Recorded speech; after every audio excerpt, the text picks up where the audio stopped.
عن حبيبه مخبرا وآمرا إن الله وملائكته يصلون على النبي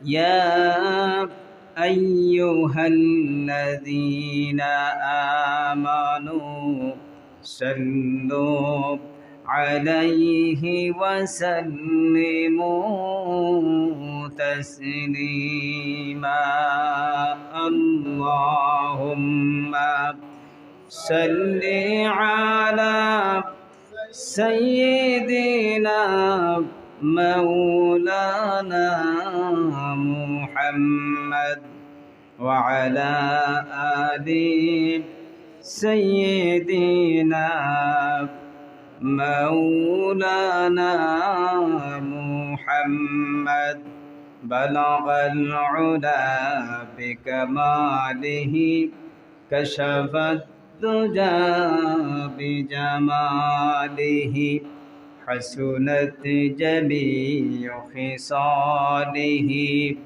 صلوا عليه وآله मुझे कुछ मिले या न मिले मुहम्मद मिले यानी ओ शै जिससे अल्लाह मिले बलगल उला बिकमालिही कशफत तुजा बिजमालिही हसनत जमीअ खिसालिही सल्लु अलैहि व आलिहि।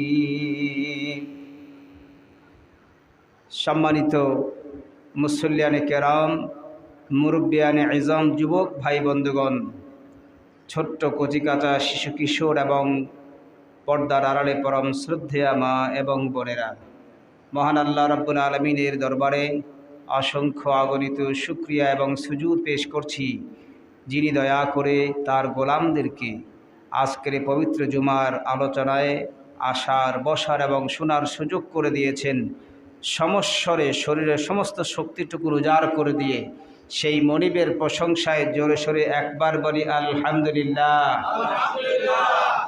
দুরুদ সালাম বিশ্ব মানবতার মুক্তিদূত, বিশ্ব ব্রহ্মাণ্ডের আলোকবর্তিকা হয়ে মাটির ধরাধামে যিনি আগমন করেছেন, বিশ্বের সর্বকালের সর্বযুগের সর্বশ্রেষ্ঠ মহামানব, আদর্শ মহামানব, সৈয়দুল মুরসালিন, শফিউল মুজনবিন, রহমাতুল আলামিন, নবী দো জাহাঁ মুহাম্মদ ইবনে আবদুল্লাহ আল আরবি সাল্লাল্লাহু আলাইহি ওয়াসাল্লামের প্রতি, যার আগমন গোটা বিশ্ববাসীর ভবিষ্যৎকে সুন্দর করেছে, উজ্জ্বল করেছে, মানবের জন্য, দানবের জন্য শুধু নয়, তামাম বিশ্বের সমস্ত মাখলুকাতের জন্য যিনি আলোক পত্রিকা, রহমতের পরশ হয়ে দয়ার সাগর হিসেবে আগমন করেছেন, সেই বিশ্ব রাসূল মুহাম্মদুর রাসূলুল্লাহ সাল্লাল্লাহু আলাইহি ওয়াসাল্লাম, আল্লাহ পাক তাকে মকবুল বান্দা হিসেবে মাকাবে মাহমুদের অধিকারী করেছেন। আমরা বলি আলহামদুলিল্লাহ।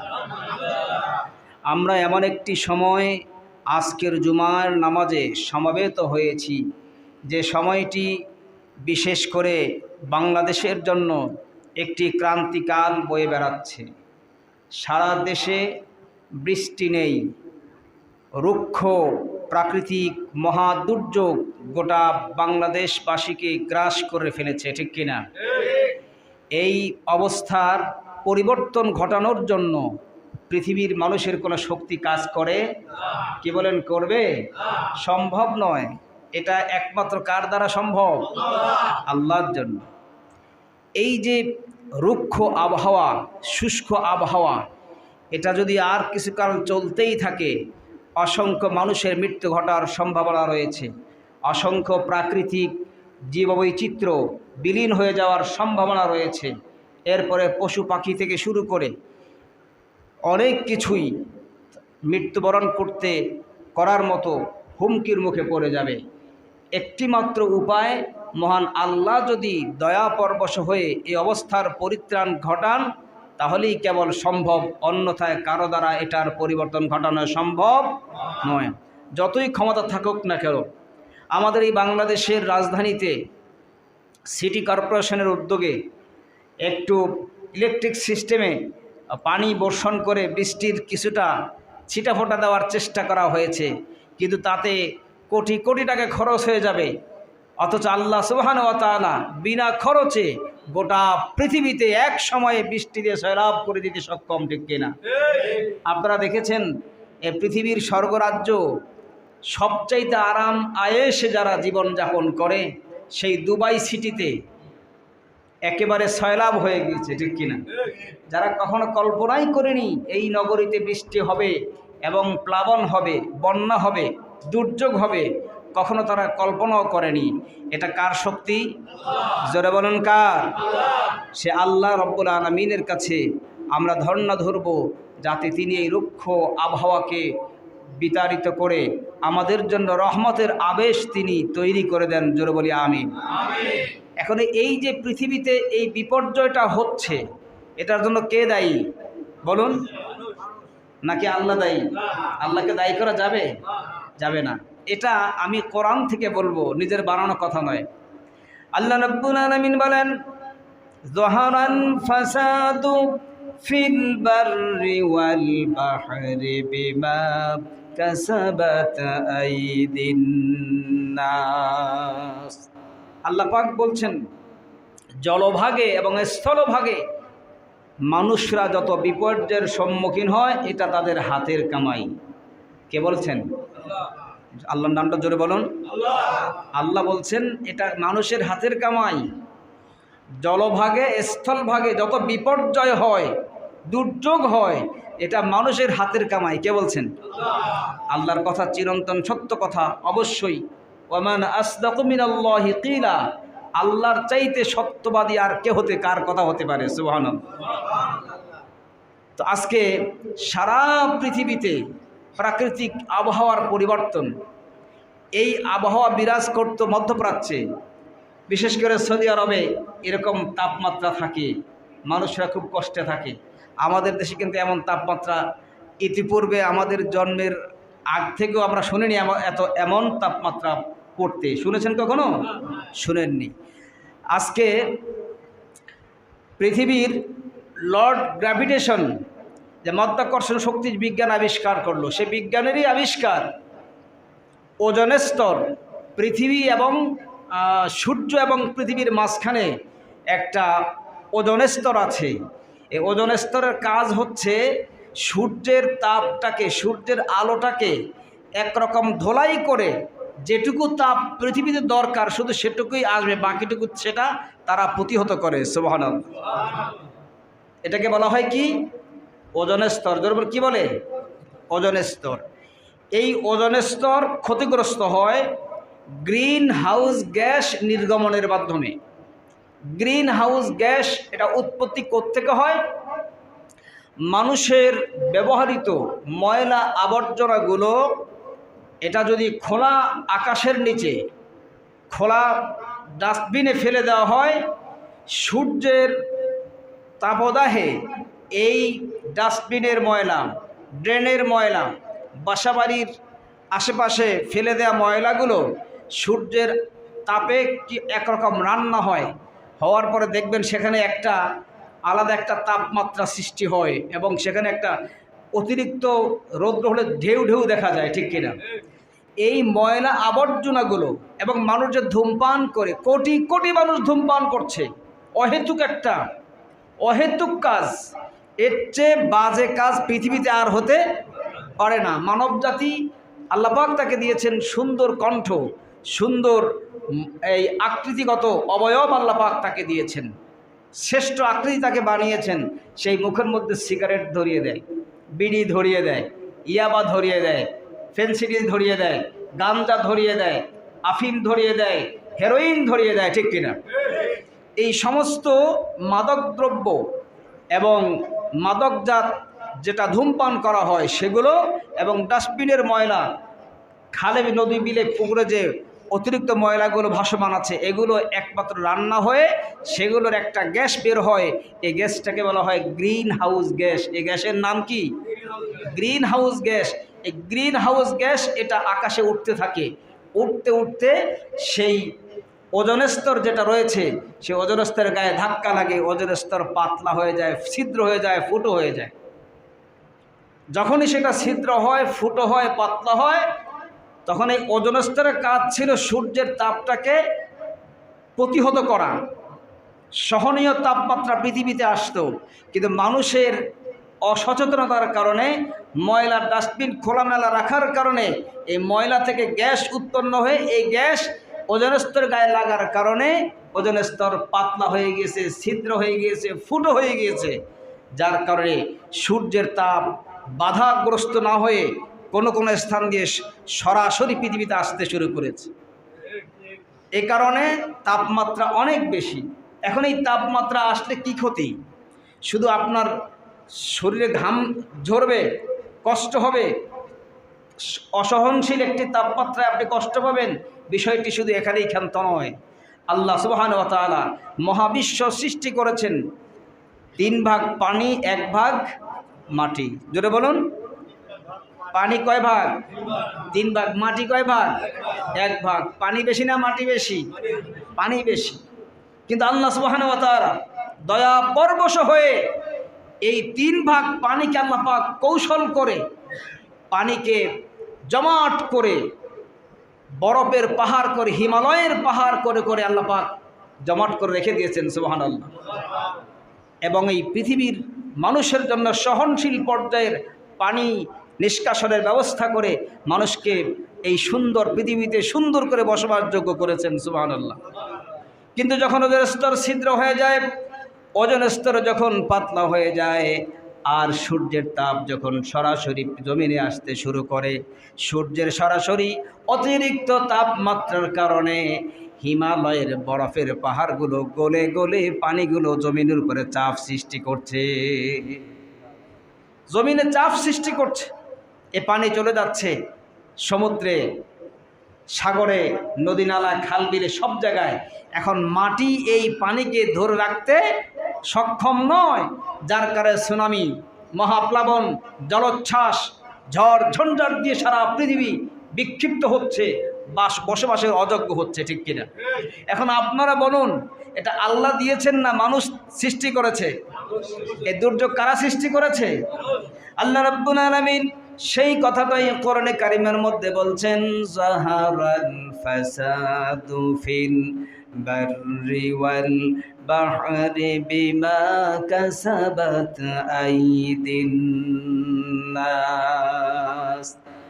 জলভাগী, স্থলভাগী যত বিপর্যয়ের সম্মুখীন মানুষ হয়, এটা আমি আল্লাহর পক্ষ থেকে চাপিয়ে দেওয়া কোনো কাজ নয়, এটা মানুষের হাতের কামাই। অতএব মানুষকে সচেতন হতে হবে, মানুষের বসবাসের স্থান মানুষকেই নিরাপদে রাখার চেষ্টা করতে হবে। ঠিক কিনা? আল্লাহ আমাদের বুঝার তৌফিক দিয়ে বলি আমিন। কি এখন থেকে ধূমপান বাড়ায় দেব? ঠিক কিনা? হ্যাঁ, বাড়ায় দেব? এত তাপমাত্রা, এরপরও থেমে নাই। সূর্যেরও তাপ আসতেছে, সেও তাপ ছড়াচ্ছে, আছে না নাই? এমন কি বলবো আর, পশুর চাইতে অধম এই মানুষগুলো। সেই কি নাই, কমন সেন্সের বড় অভাব। সূর্যের তাপ চলছে 43 ডিগ্রি, আর উনি আলাদা তাপ ছড়াচ্ছে, ধোঁয়া ছড়াচ্ছে। এই কলকারখানার ধোঁয়া, ধূমপানের ধোঁয়া, আর ময়লা আবর্জনা স্তূপের সেই গ্রিন হাউস গ্যাস ওজোন স্তরকে ধ্বংস করে দিচ্ছে, আর পৃথিবী তার ভারসাম্য হারিয়ে ফেলছে। সেজন্য আল্লাহ পাক সতর্ক করছেন, তোমাদের হাতের কামাই, তোমরা সোজা হও, সব কিছু ঠিক হয়ে যাবে ইনশাআল্লাহ। আল্লাহ পাক এই পরিস্থিতি থেকে আমাদের দেশকে হেফাজত করে বলি আমিন। আর ওদের বলি আমিন। আপনার তো বাসাবাড়ি আছে, আপনি একটু ফ্যান লাগাতে পারেন, এয়ার কন্ডিশনের ব্যবস্থা করতে পারেন, আইপিএস লাগাতে পারেন, কিন্তু এমন কিছু পশু পাখি আছে যাদের আলাদা কোনো ব্যবস্থাপনা নেই। কত পশু পাখি মারা যাচ্ছে, আপনি হয়তো দেখেন না, জানেন না। এই যে মশা দেখেন, এখন কি মশা আছে? মশা দেখেন, আমি তো অবাক হয়ে গেলাম। ভোর রাত্রে মশারি থেকে ফজর সময় বের হলে দেখতাম যেখান থেকে বের হই মশার অভাব নেই। তো আজকে একটু বের হয়ে চিন্তা করলাম কিছু ঢুকে পড়লো নাকি, ওর মোবাইলের লাইট জ্বালালাম, বাচ্চারা ঘুম থেকে উঠে যাবে, মোবাইলের লাইট জ্বালে দেখলাম ফ্রিজের সাইড দিয়ে খাটের এখানে একটা মশা নেই। ভাবলাম এখানে হয়তো নেই, হয়তো ওয়াশরুমের দিকে থাকতে পারে, ওখানে লাইট করলাম ওখানে নেই। চিন্তা করলাম যে থাক মশারিটা খুলে দেই, সরাসরি বাতাসে বাচ্চারা একটু ভালো করে ঘুমাক। তো মশা খুঁজে পেলাম না, কোথায় গেল? আহা, এই যে শুধু মশা নয়, অসংখ্য প্রাণী আরও মৃত্যুবরণ করছে, যেগুলো আপনি খালি চোখে দেখেন না। আমি খালি চোখে দেখি না। আমরা যখন ক্লাস 9-এ পড়েছিলাম তখন আপনার এই আছে যে সায়েন্স ল্যাবরেটরিতে আমাদেরকে দেখানো হয়েছিল অনুবীক্ষণ যন্ত্র দিয়ে দেখানো হয়েছিল ফুলের পরাগ রেণু। এই ফুলের পরাগটার মধ্যে এটাকে যখন চিরে আলাদা করা হলো, ভিতরে আঠালো কিছু লাভা সেখানে আমরা দেখতে পেলাম। খালি চোখে দেখলে মনে হয় এটা একটা কষ লাভা, কেমন যেন আঠালো, কিন্তু যখন অনুবীক্ষণ যন্ত্র দিয়ে দেখলাম সেখানে অসংখ্য ডিম্বাণু, সেখানে অনেকগুলি ডিম সেখানে। সুবহানাল্লাহ।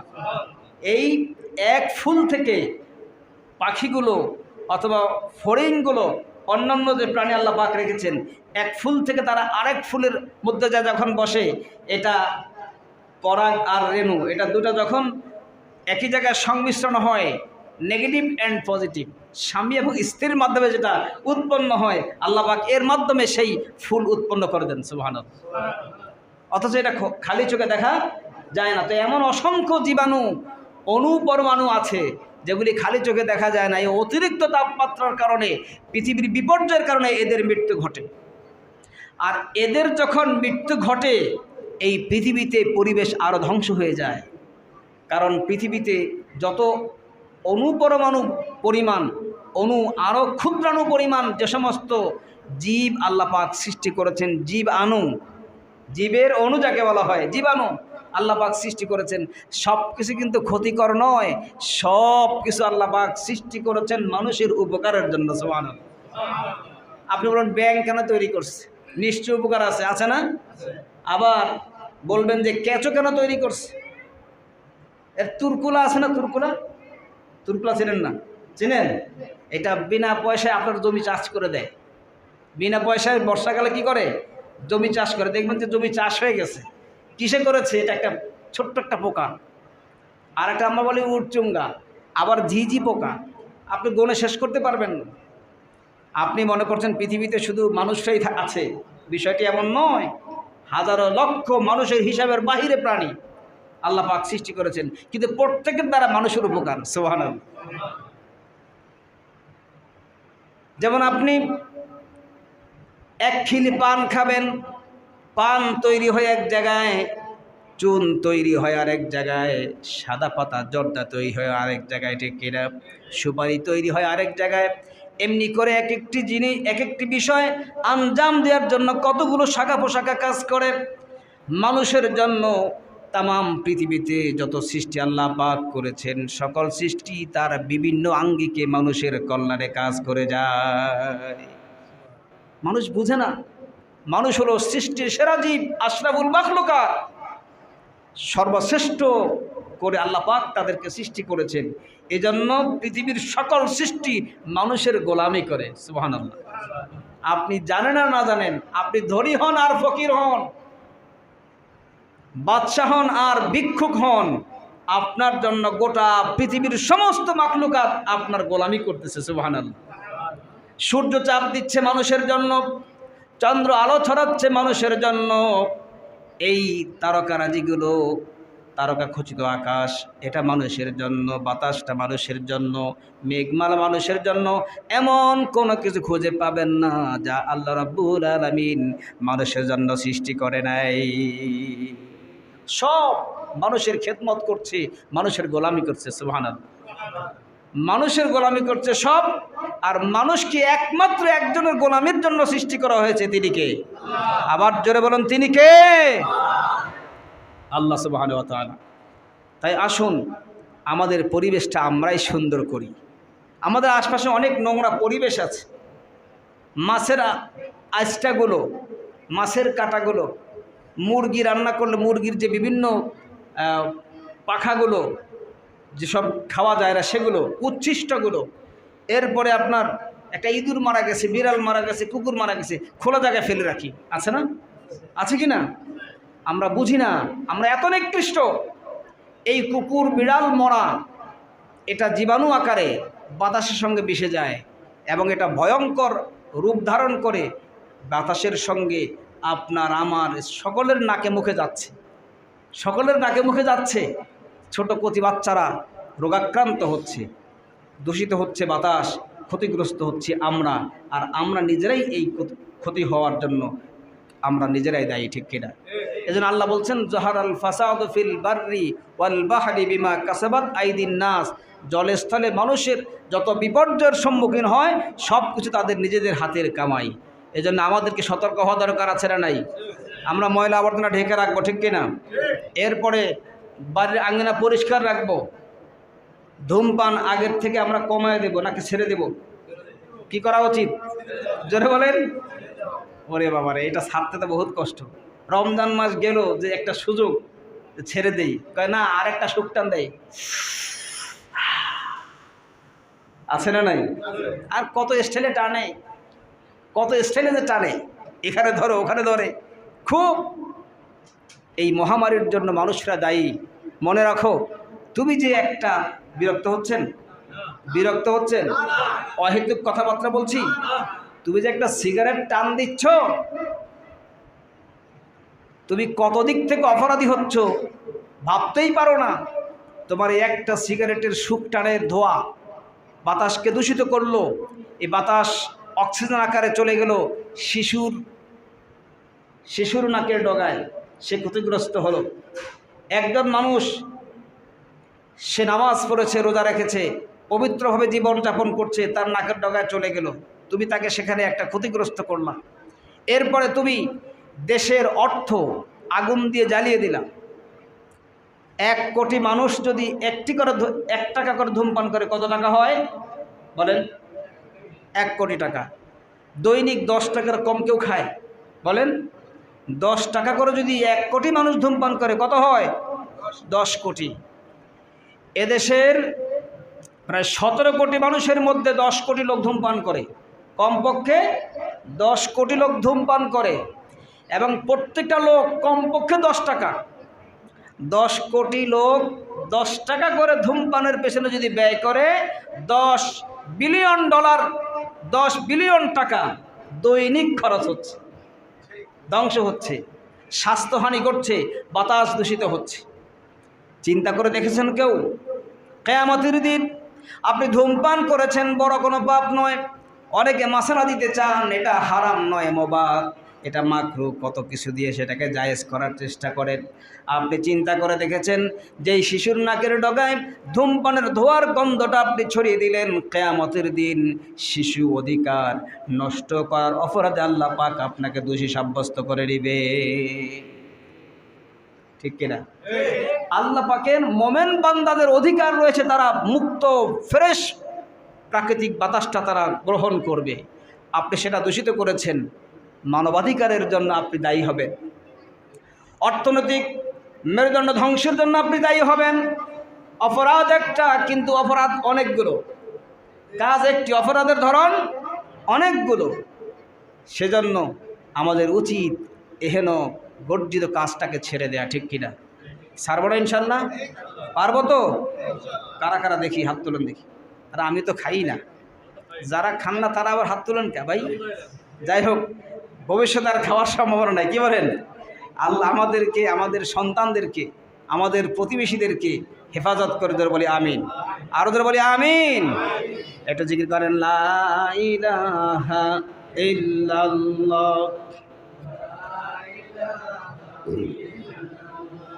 লা ইলাহা ইল্লাল্লাহ, লা ইলাহা ইল্লাল্লাহ, লা ইলাহা ইল্লাল্লাহ। আরো জোরে, লা ইলাহা,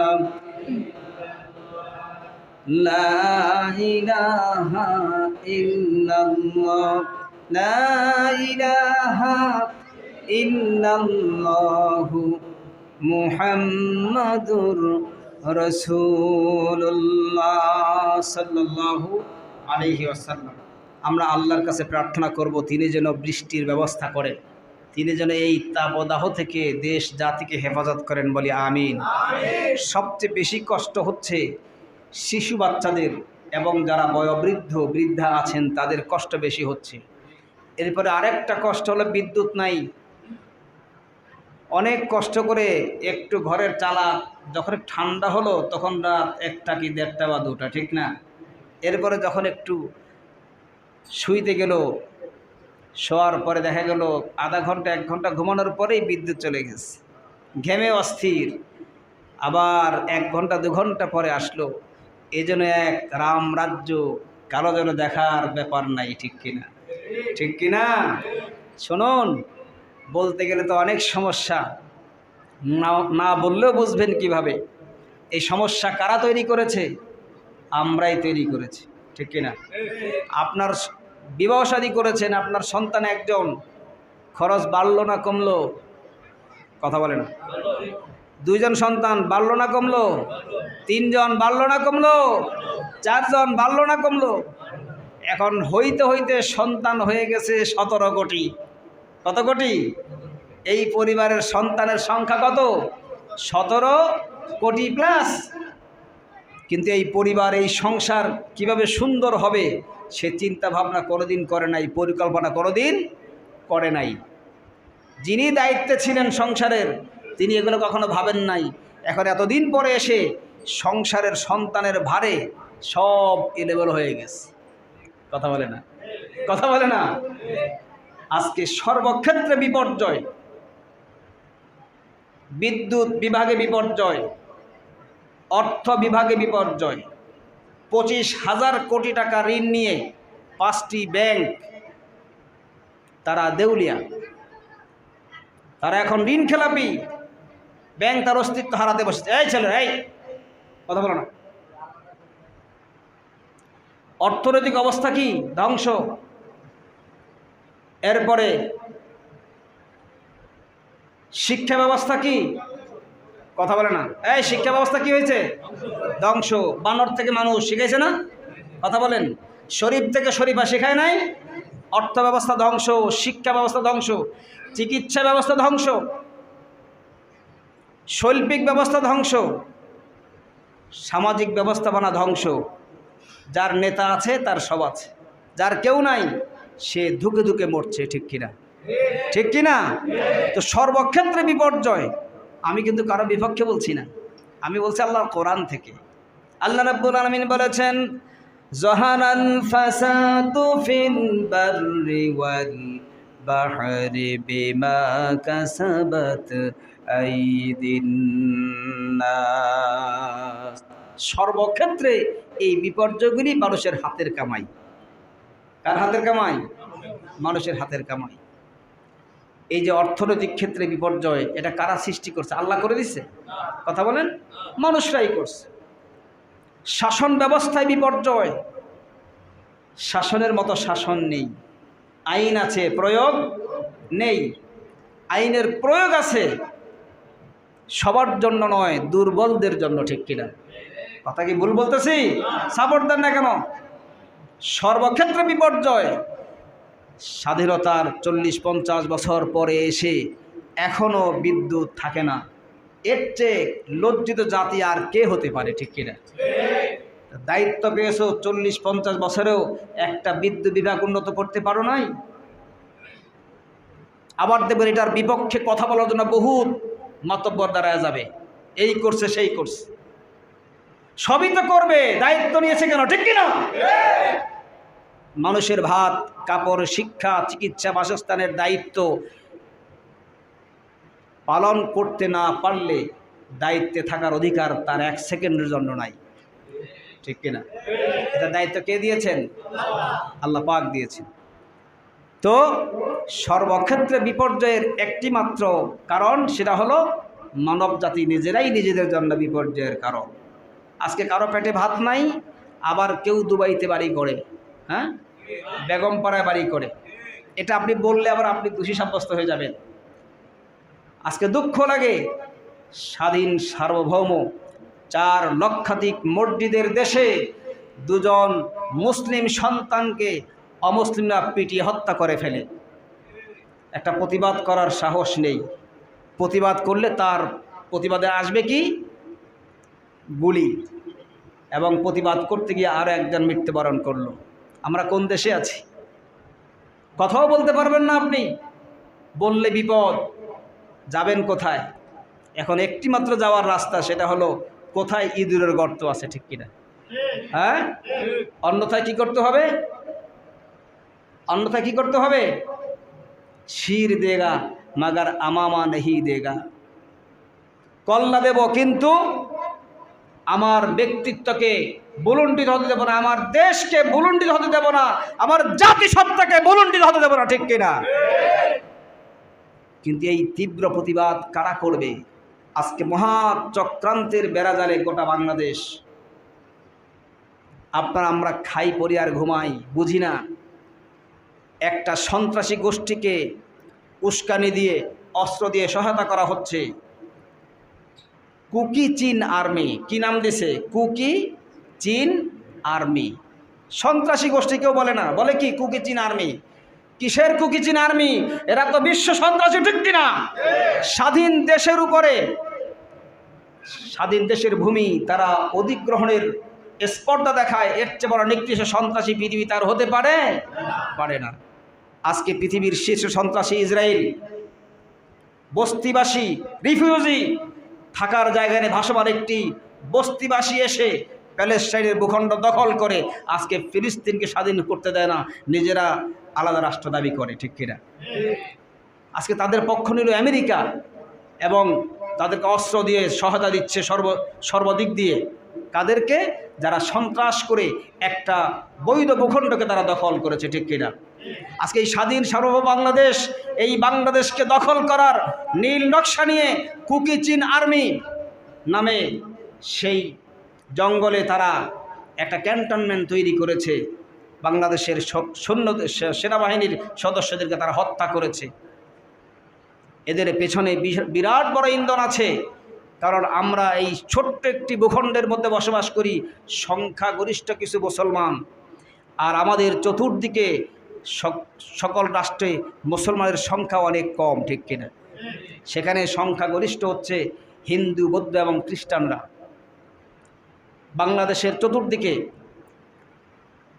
3 দিকে তো সাগর, 3 দিকে ভারত, আরেকদিকে কি? বঙ্গোপসাগর। এর পাশাপাশি আছে নেপাল, এটা কি মুসলিম রাষ্ট্র?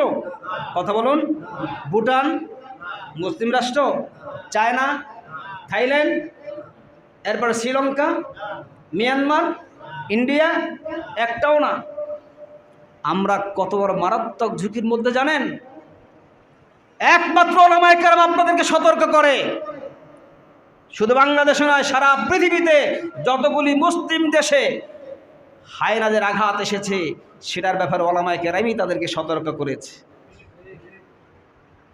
ইস্ট ইন্ডিয়া কোম্পানির হাত থেকে পাক ভারত উপমহাদেশ স্বাধীন করেছে, সেই স্বাধীনতার নেতৃত্ব দিয়েছিলেন ওলামায়ে কেরাম, ওলামায়ে দেওবন্দ, ঠিক কিনা?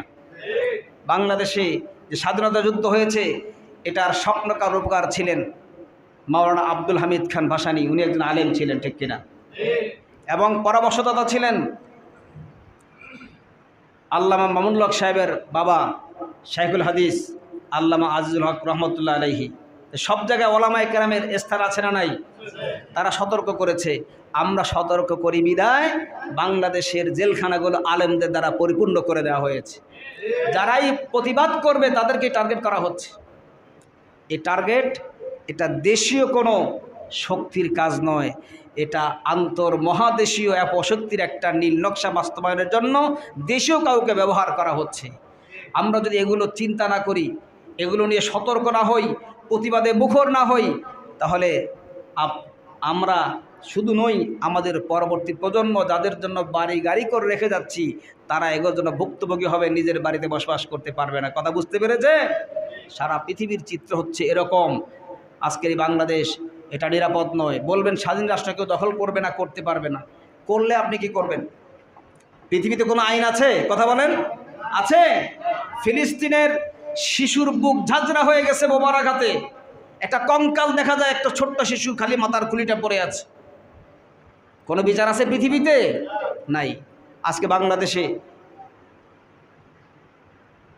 একটা কি মন্দিরে অগ্নি সংযোগের একটা ধোয়া প্রশ্ন তুলে দুজন মুসলমানকে পিটিয়ে হত্যা করা হলো।